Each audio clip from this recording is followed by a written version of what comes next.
매독 다음에 아까 우리 얘기했던 무서운 병. 에이즈. 네.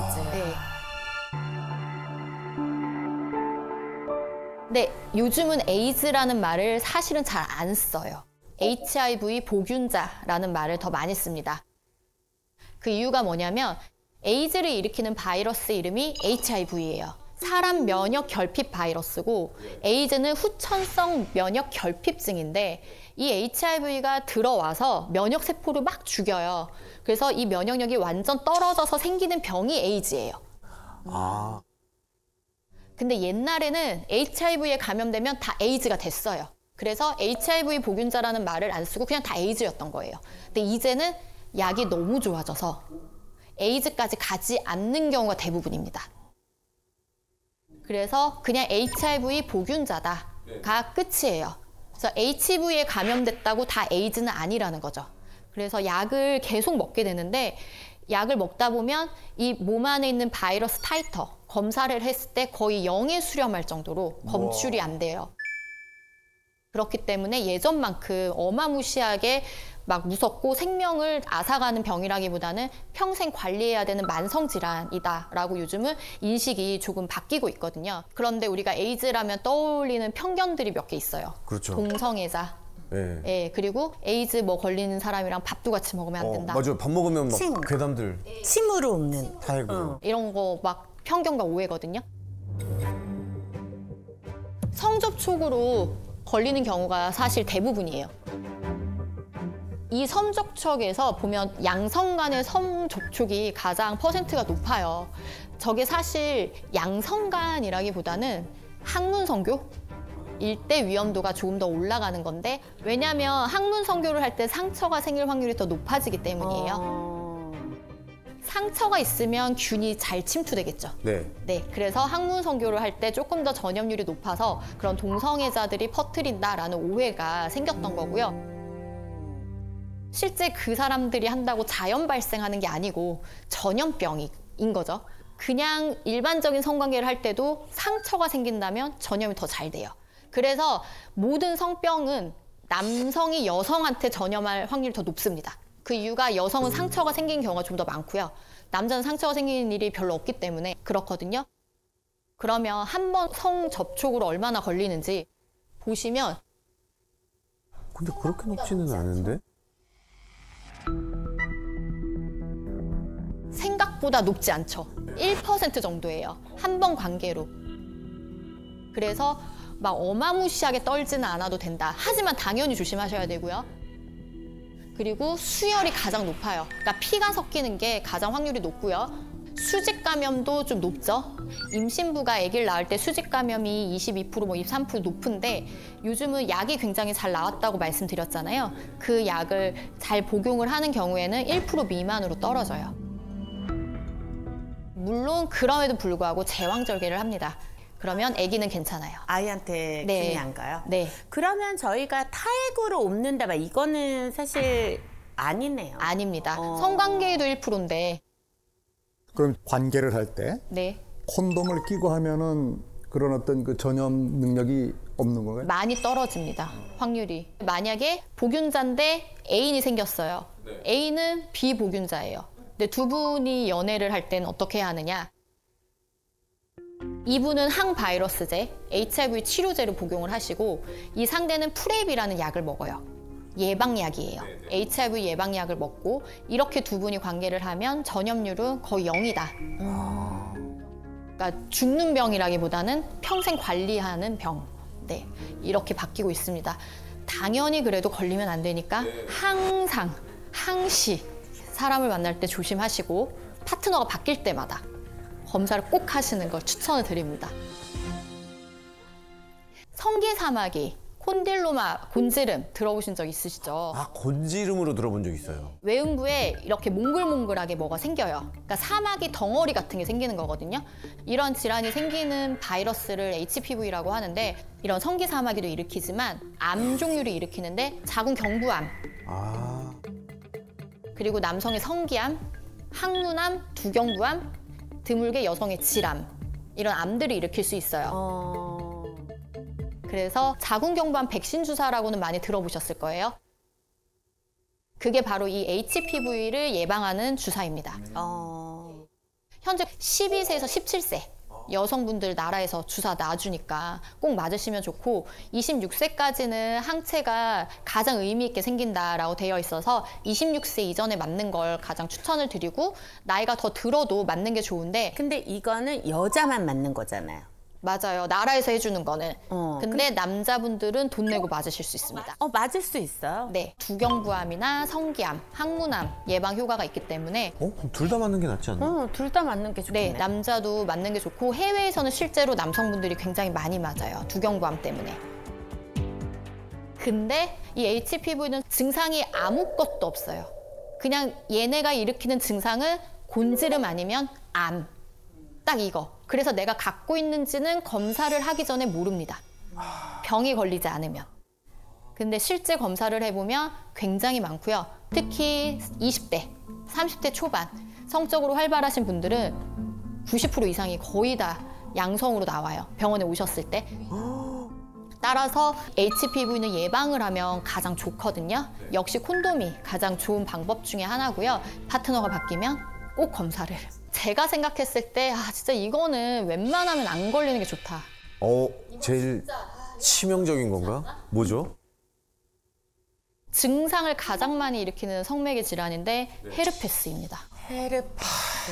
저 뭔지 압니다. 네, 입에 입술 네, 옆에 부르터가지고 뭔가 간질간질하다가 뭐가 이렇게 물집 같은 거 생기고 네. 어린이 때 맞아요. 경험했던 분들이 많을 거예요. 입술 같은 경우는 우리가 어린이 때 갖고 있는 경우가 어른들이 내가 헤르페스가 있는 상태에서 아유 이쁘다 하고 뽀뽀했다가 옮겨주는 경우가 많은 거예요. 그 균이 똑같은 균이라는 거죠. 네, 1형, 2형 얘기 들어보셨을 거예요. 중요하지 않습니다. 그냥 얘네 이름일 뿐이고요. 여기에도 다 생길 수 있고요. 외음부에도 둘 다 생길 수 있어요. 그러니까 그냥 단순하게 이렇게 생각하시면 돼요. 성 접촉이든 입술 접촉이든 병변이 있는 부위가 점막에 닿으면 옮는다 라고 생각하시면 돼요. 그래서 처음에 수포가 되고 궤양이 되는데 수포가 생기면 간질간질해요. 엄청. 간질간질하다가 나중에 이렇게 궤양을 만들거든요. 그러면 따갑습니다. 그래서 환자분들이 씻다가 밑이 너무 아파요. 물이 닿으면 이제 따가운 거죠. 그래서 병원에 오세요. 그래서 딱 보면 헤르페스. 선생님, 제가 알기로는 이 헤르페스는 완치가 안 된다.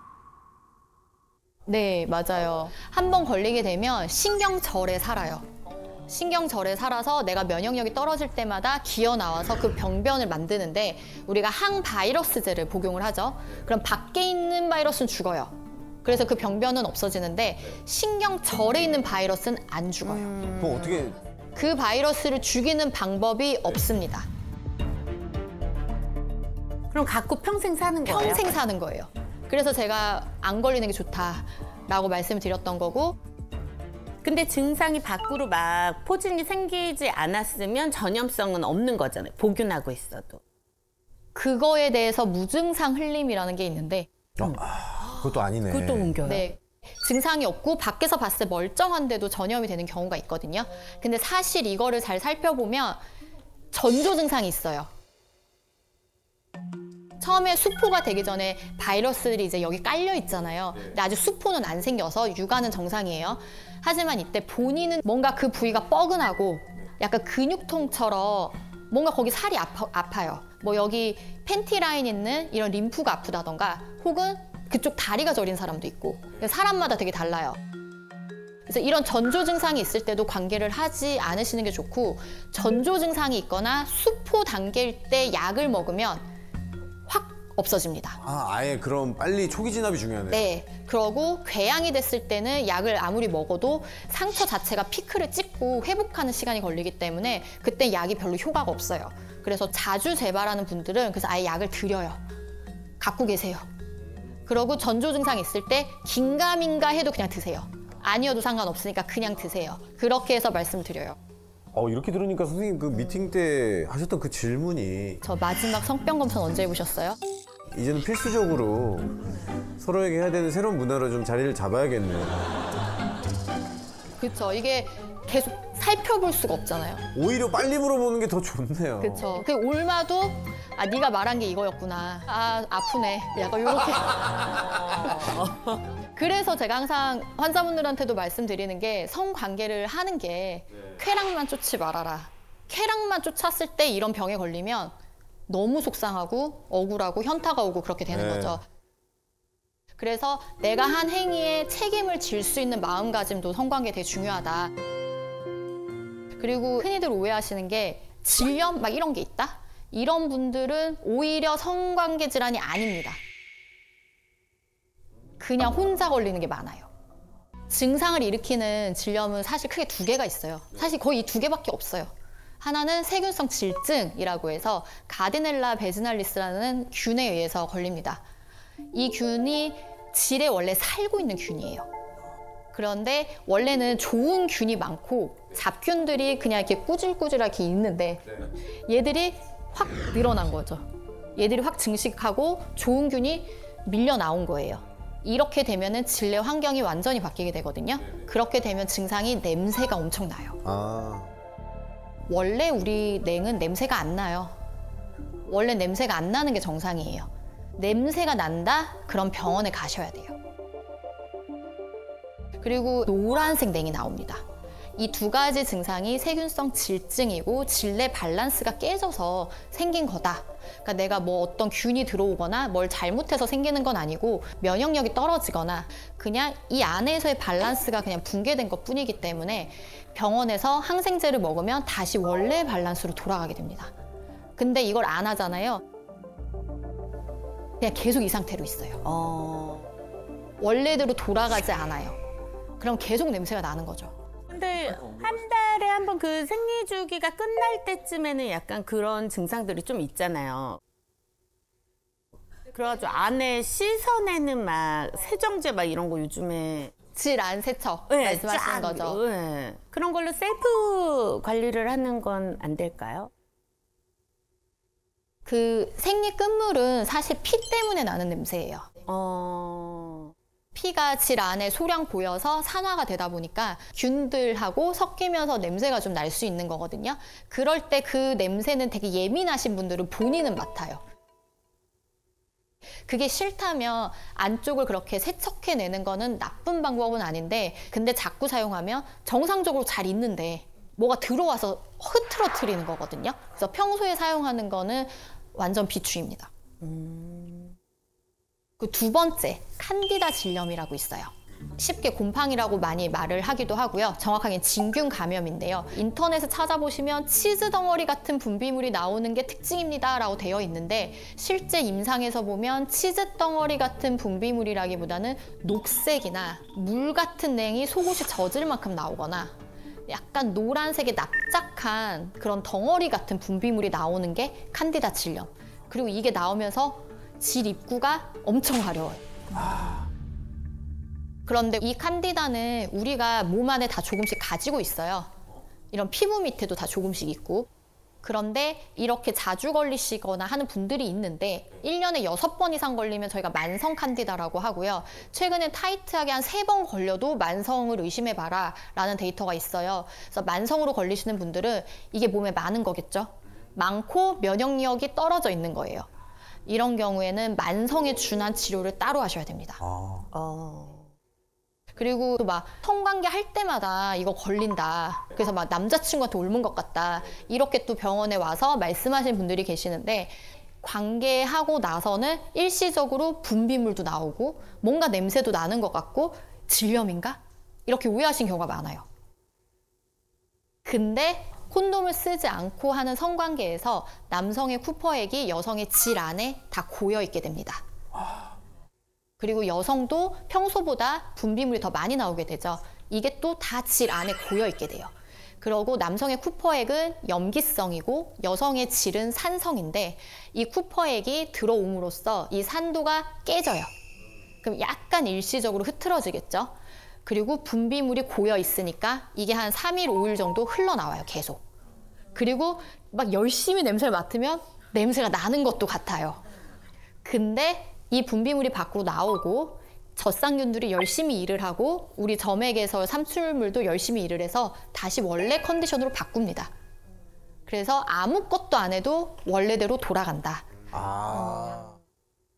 그래서 옮는 게 아니에요. 하지만 관계 후에 질 점막이 자극되니까 세균성 질증도 칸디다 질염도 조금은 더 잘 걸릴 수 있다. 상대 때문은 아니지만 성관계는 원인의 하나일 수 있다. 이렇게 생각하셔야 돼요.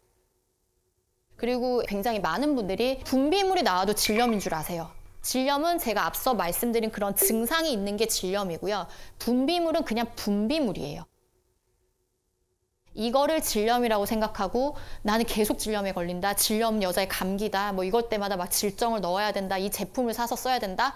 뭐 질 안에 넣고 뭐 밖에 따르고 뭐 별게 많은데 그런 제품들을 저는 사실 선호하진 않는 편이에요. 이건 뭐 사람마다 다 다르니까.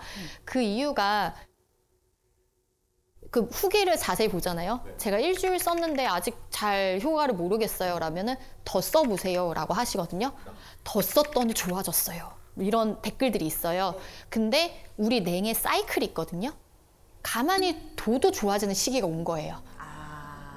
우리 냉은 배란기 때 투명하고 콧물같이 그런 찐득한 냉이 나와요.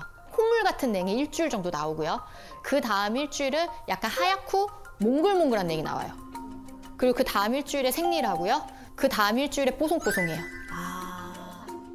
그러고 다시 콧물. 몽글몽글, 생리, 뽀송. 이 사이클이 돌고 근데 이 정도의 차이는 사람마다 좀 있고 내 컨디션에 따라서 또 매달 달라요. 그래서 사실 질 안에 뭔가를 하는 거는 굳이 할 필요는 없고요. 왜냐면 질 안에서 아이들이 열심히 활동을 해요. 깨끗하게 유지하려고. 위산처럼. 대부분의 것은 우리 몸은 알아서 잘 자정작용을 한다. 이렇게 생각을 하시면 될 것 같아요.